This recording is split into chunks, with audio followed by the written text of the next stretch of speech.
Hello, welcome to The Drum. I'm John Barron. Coming up, Tony Abbott wants to put off the issue of same-sex marriage until after the next election. Will he get his wish?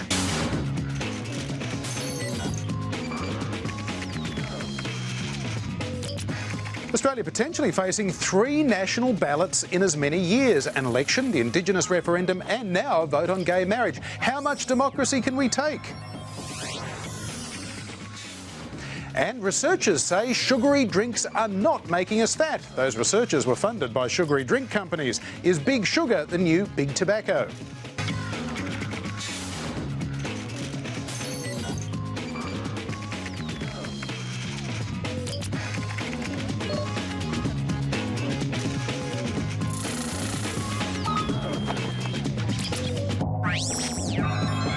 And joining us on the panel tonight, former Liberal Senator Sue Boyce, publisher of The Mandarin, Tom Burton, and Faye Akindoyeni from Newgate Communications. And of course, as always, you can join in on Twitter using the hashtag #TheDrum.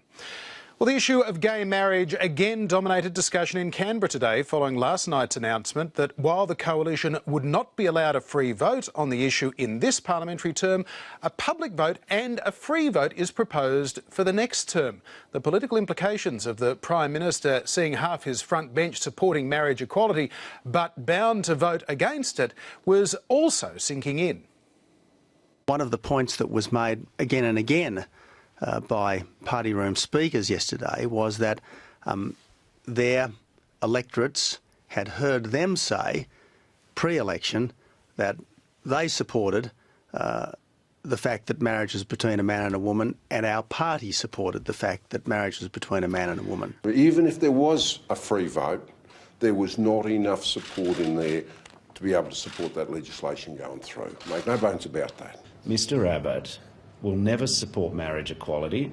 When it comes time, if he gets re-elected, if Mr Abbott gets re-elected at the next election, you can forget about marriage equality. The choice is in this country.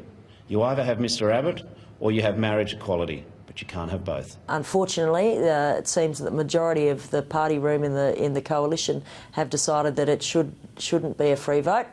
That's the decision they've made, and as a Liberal, you know, I am disappointed by that, but that's the reality of the situation. We'll take a look at what a public vote might entail in just a few minutes. But first, let's have a look at the politics of all of this. First, Sue Boyce, you've sat in the Liberal Party room. You know how these things tend to work. The way it unfolded yesterday, was it unusual? Was the discontent with this being a coalition meeting and what then ensued, was it unusual? Look, I think it perhaps reflected in some ways the marathon effort we had around emissions trading scheme, which came up with a result that the leader wanted at the time, but subsequently led to Malcolm Turnbull being removed as leader. Is that to suggest you think this could backfire on Tony Abbott now?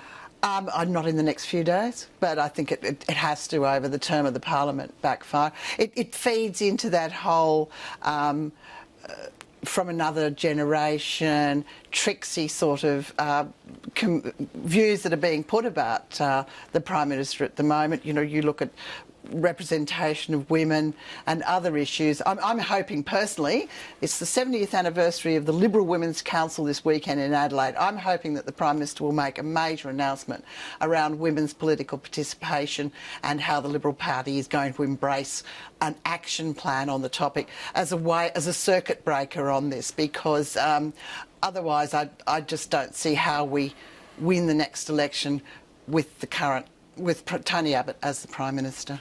With the criticisms that were made apparently in the meeting from the likes of frontbencher Christopher Pyne, who reportedly described this move as branch stacking, and yet the reality was that the numbers that were reported, even had it been Liberals only, it would have gone down.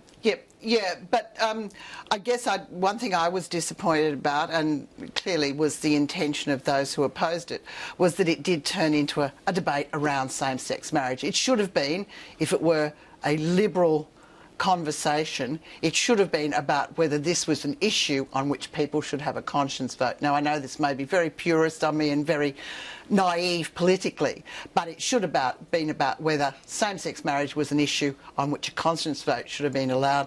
clearly, from my perspective, it's about personal values, so clearly it should have been a conscience vote. And I think that was where some of the anger from front benches was coming from, in that they were not, this wasn't being pursued in a purist liberal way, and inviting the Nationals into the conversation was just part of that impurity, so to speak. Faye, do you get the sense that this is a mature conversation where well-intentioned individuals can ultimately agree to disagree, or could this become a very serious problem for the Prime Minister?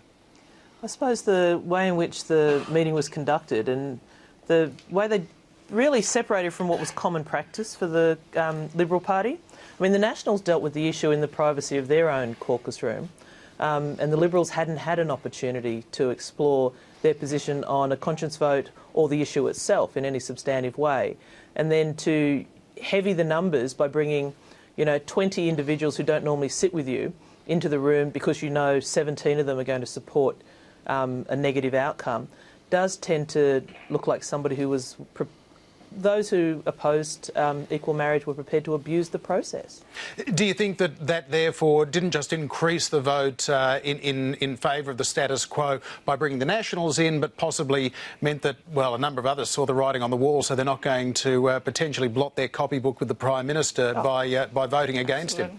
Exactly. I mean, I think it's a party that is has some very sensible people in it who are very careful. They've seen what's happened in the past to people who have gone against the leader of the day.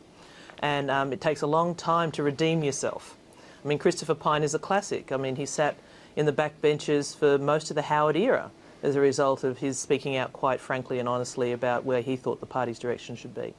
It seems, Tom, that Christopher Pyne is still among those expressing some discontent today about the way the events unfolded yesterday, and points out the reality that, half of Tony Abbott's front bench disagreed with their leader on this. Do you agree with Sue that this could become another issue that brings on a leadership question? I don't think so, because I think at the end of the day, there were 60 votes there, very solidly his votes. If we look where Tony Abbott sits at the moment, he needs that Conservative group to support him, so he really had no option. I suppose the thing that surprised me was that it almost came up like circumstantially yesterday. Yesterday was meant to be Climate Change Day, and all of a sudden this thing came up as if it was a surprise. They had a 6-hour meeting on it. Everyone got blindsided by the process. It's not. We've been watching this for ages, thinking, "Gee, it'll be interesting to see how this gets managed." And it just sort of pops out like this. So, for those who want to, continue the meme of a chaotic government, it's fodder to that. For those who think, in Tony Abbott's case, he's standing up for the values that he believes in, well, they'll applaud him for it. And certainly the discussion today has been very much about, well, why shouldn't the people have a vote on this? Why isn't this something they should have a say in it? And that quickly emerges the political line, and that's the one they're running at. Question time they're saying that, vote for us and you get to have the say, vote for them and the politicians get to have the say. And just quickly, Sue, where does this leave Malcolm Turnbull now as perhaps the most prominent advocate of same-sex marriage, also the most likely alternative leader, if he is now bound by cabinet solidarity to vote against this if it comes up for a vote? Is this a wedge on him? I think you have to be in a very pragmatic place if you're Malcolm Turnbull at the moment, and I think that's the point he's making. I wouldn't have thought that that vote in the party room yesterday would have left him in the position in the short and medium term as the potential alternative leader. I mean, Malcolm is going to need to have a lot of support from the right of the party, and clearly yesterday they demonstrated that they're not supporting the sorts of views that he holds, and I think that will just continue on. I think there would need to be a compromise candidate, not Malcolm, if there were to be a change in the short term. Do you see it that way, Faye? I think the challenge is bigger than the party leadership. The challenge is actually winning government. This current government is anywhere between 8 and 13% behind Labor at the moment on a two-party preferred. So there's a lot of people who were in that party room yesterday who may not be there in the next term, simply because these kind of decisions, the two factors are, one, the apparent mismanagement of the process, something that we all see coming, and yet it still looks bungled and doesn't look like a leadership opportunity there. And the second is how out of step it is with the rest of society. That's the other side of it. These are not the kinds of actions of a government who seriously thinks they're looking at the future. Well, let's have a look at some of the other aspects of this story today, because there are many dimensions to it. The Prime Minister admits that his plan for a popular vote on the issue of same-sex marriage isn't yet fully formed. It could potentially be a referendum to change the Australian Constitution. It's Section 51 that gives the Commonwealth powers to make laws in relation to a whole lot of things, including marriage. Or it could be a plebiscite, essentially an indication of public opinion. What could be fairer than asking the people to tell us what they think on this and agreeing to be bound by whatever the outcome of that people's vote is? What could be fairer than that? If the people want to change, fine. If the people decide to support the existing definition of marriage between a man and a woman, obviously I'd be pleased, and I think everyone else should accept that. The reason I haven't advocated a plebiscite after the next election is that it will mean that this issue is a live issue all the way up to the next election, and indeed at the next election, and if we are returned to office, it will be a very live issue in the lead up to the plebiscite itself. We know from a variety of surveys that the majority of the Australian population support this. And I think in effect the next election is a plebiscite on this issue. Well, what is it about our parliament that makes us incapable of deciding this one thing when we decide critical things every single day of the week? We know that there are 2 bills before the parliament at the moment. If they were voted on tomorrow, this legislation would pass. Let's get an expert opinion on this. Anne Toomey is Professor of Constitutional Law at the University of Sydney. Anne Toomey, welcome back to the drum. Thank you very much. First of all, can you explain to us in simple terms, what's the difference? They're being used as interchangeable terms today, referendum and plebiscite. What is the difference? OK, referendum's about amending the Constitution. So you have a formal bill, it's passed by the Parliament, it's in technical statutory terms, and the people are asked, do you vote? Do you approve or not approve of that change? A plebiscite is something different. You're just asked about an issue. It's not in formal statutory terms. Do you approve of daylight saving? Or do you want military conscription, as happened during World War I? Or indeed, it might give you choices, like when we had a vote about whether to have Advance Australia Fair or Waltzing Matilda or God Save the Queen as the national anthem. So it's all about So the difference was that Waltzing Matilda wasn't in the Constitution, so we didn't need to change it. But what about something like same-sex marriage, given that the word marriage appears in the Constitution, Section 51, as I understand it? Yes, it does. So Section 51, paragraph 21, gives the Commonwealth Parliament power to make laws with respect to marriage. So up until recently, there was a debate. What does that mean? Is it just man and a woman? Can it be wider than that? That was resolved by the High Court in the challenge to the ACT legislation about same-sex marriage. So although the High Court said the ACT legislation didn't work, what it also said at the same time was that marriage in the Constitution can encompass same-sex marriage. So it's not necessary to have a referendum to change that to allow the Commonwealth to legislate about same-sex marriage, but you could choose to have a referendum if you wanted to make it clear that marriage includes also same-sex marriage, perhaps for 2 reasons. One, to ensure that no High Court interpretation in the future would ever go back on it. And excluding polygamy. And if you wanted to make it excluding polygamy just between 2 people or any of those sorts of things. Or the other reason for doing it might be to give that public support for same-sex marriage that we saw in Ireland, which is a very, very powerful political and moral force. And it's something, for example, in Indigenous recognition that Indigenous people are seeking. It's not just about changing the Constitution. As we saw with the 1967 referendum, a lot of it is about what is actually said by the Australian people in voting.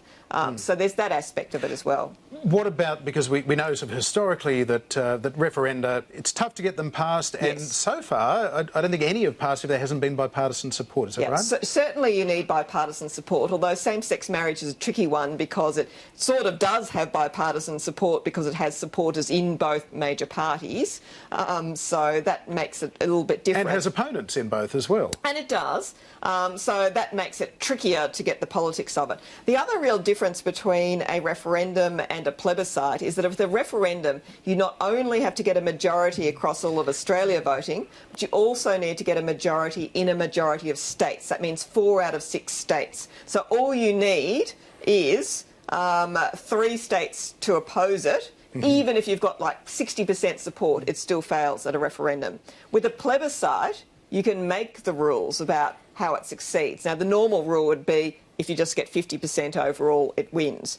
You could, of course, by Parliament could change that and say you have to have a 70% support rate to get it through. Maybe that's the plan, who knows.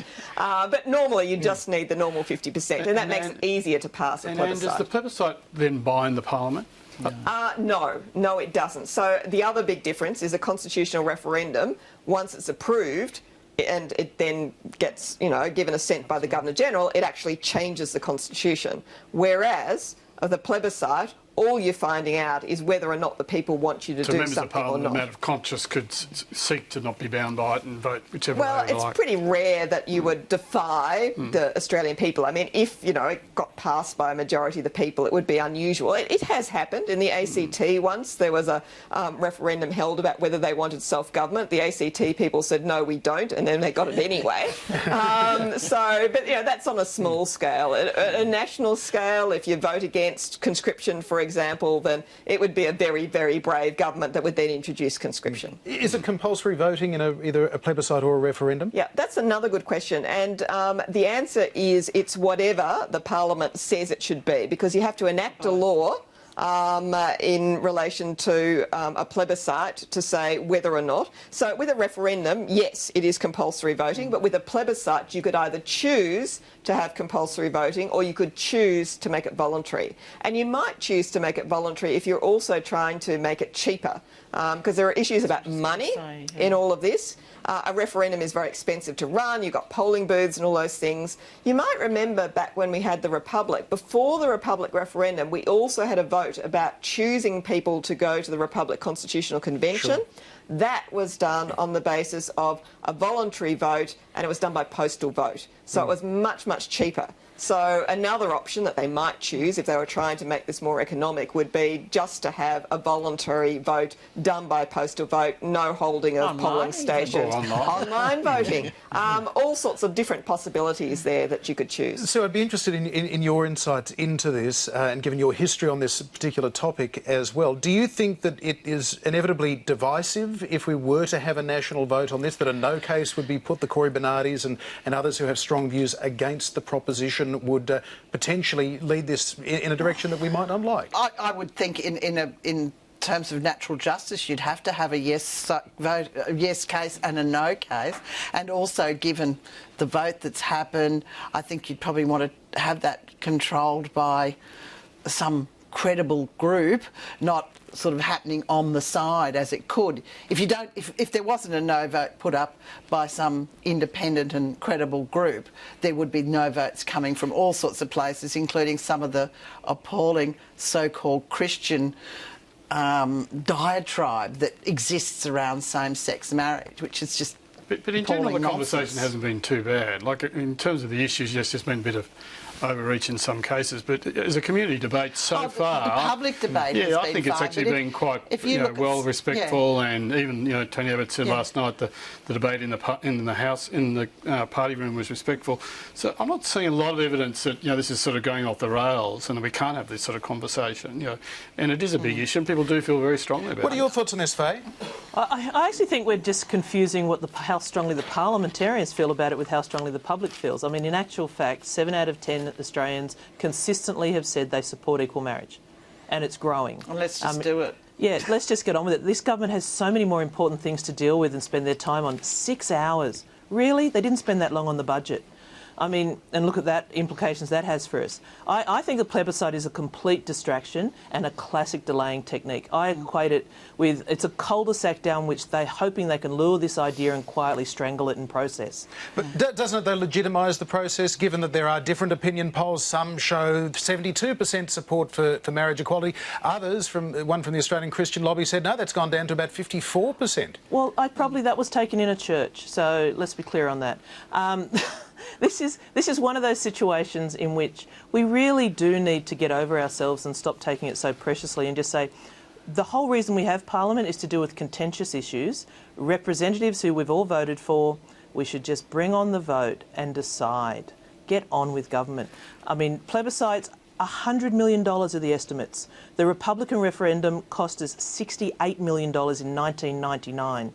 In our current economic environment, I think it's scandalous to be throwing those kinds of thought bubbles up in the air as a way to just get through everyday business for government. But it's a one each way, isn't it, really, Faye? You know, you say no now to appease the Christian and conservative groups, but we're holding out this potential, you know, Well, yeah, but the numbers aren't clear here. You know, it wasn't clear at all last night that it would get through the Parliament. So, yeah, and Labor, you know, has only recently come to a position where it's been able to actually have a free vote on it. So, you know, both parties are deeply sort of conflicted in this space, and you know, plebiscite's not such a dumb idea. All of which means that this won't be the last time we look at this subject, but we have got other things to get to on this program, so let's move on. But if you'd like to get some more on Prime Minister Tony Abbott's political tactics on this issue of gay marriage, head to the Drum website for a fascinating article from journalist Karen Middleton.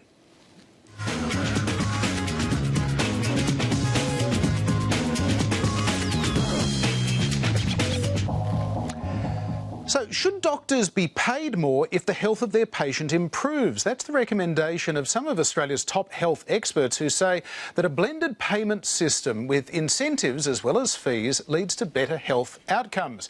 The practice is already pretty common in the United States, apparently, where physicians get extra cash in return for better managing the condition of patients, particularly those with chronic ongoing illnesses. But is there a risk that doctors might put some patients in the too hard basket, or even overtreat patients, adding to the cost of an already overburdened medical system? Now, so this is something that is not sort of already unknown in the Australian medical system, incentives, but how would additional incentives work? Look, I'm not sure what they're proposing here. We already have PIPs, or practice incentive payments, for doctors encouraging people to have vaccines, for doing medicine reviews where they might look through particularly someone with a chronic disease, where they'd look through what they were on and decide they didn't need to be on so many.